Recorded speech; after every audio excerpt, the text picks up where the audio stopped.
Good evening everyone. কেমন আছো সবাই? ভিডিওটা ছিল সকালের, কিন্তু সময়ের জন্য আপলোড করতে পারি নাই। আমি সকালে ঘুম থেকে উঠে চা পান করার জন্য টেবিলে আসছি। এমন সময় দেখতেছি মা আমার জন্য চা বানিয়ে টেবিলের ওপর রেখে দিছে। আমি হচ্ছে একজন চা লাভার, যখনই মন চায় তখনই চা খাই। আর এদিকে মা মোবাইল নিয়ে ভিডিও করতেছে। আমার কিন্তু ক্যামেরা দেখলেই লজ্জা লাগে। চায়ের সাথে চলবে আটার রুটি।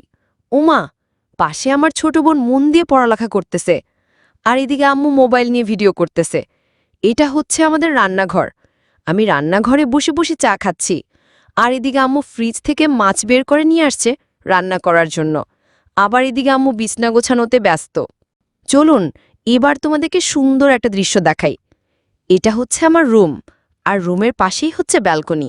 সরি, আপনারা কিছু মনে করবেন না, আমার ব্যালকনিটা অগোছালো।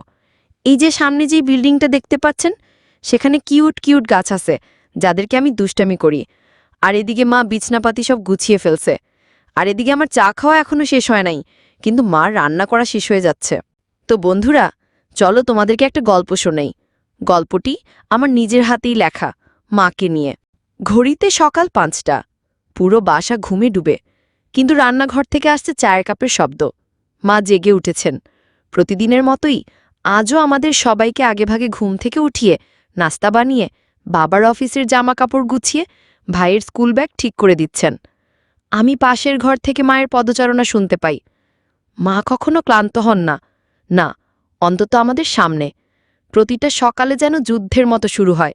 আর মা হচ্ছেন একমাত্র সৈনিক, যিনি হার মানেন না। একদিন ক্লাসে আমাদের স্যার জিজ্ঞেস করলেন, তোমার জীবনের নায়ক কে?